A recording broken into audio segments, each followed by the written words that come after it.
รายการต่อไปนี้เหมาะสำหรับผู้ชมที่มีอายุ 13 ปีขึ้นไปอาจมีภาพเสียงหรือเนื้อหาที่ต้องใช้วิจารณญาณในการรับชมผู้ชมที่มีอายุน้อยกว่า 13 ปีควรได้รับคำแนะนำ This international organization is committed to world peace and safety. Welcome to WatchMojo.com, and today we'll be learning more about the history of the United Nations. Prior to the establishment of the United Nations, the League of Nations was responsible for maintaining world peace. However, after World War II erupted, the League was deemed ineffectual, and the idea for the United Nations was born in 1943. February 1945. President Roosevelt journeys to Yalta to meet with Soviet Premier Joseph Stalin and British Prime Minister Winston Churchill. They discuss the fate of Europe when Germany is defeated.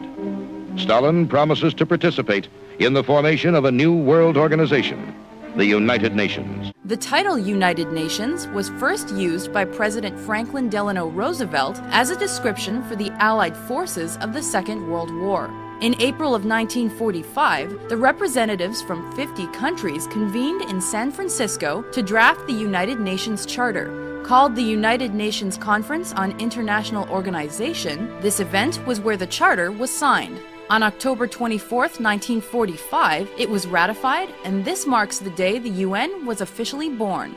At its inception, 51 countries were represented, and that number has swelled to almost 200. The organization is charged with upholding international laws and human rights, as well as ensuring worldwide security, economic development, and social advancement. It is separated into a number of administrative divisions that deal with specific subjects. A few examples include the General Assembly, Security Council, World Health Organization, and the United Nations Children's Fund.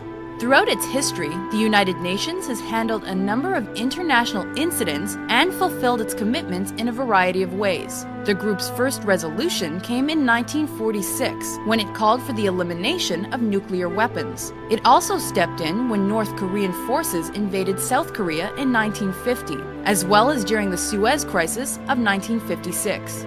The group's environmental interests were shown with the 1987 Montreal Protocol. This agreement was the first global accord in relation to the environment and ensured the protection of the ozone layer.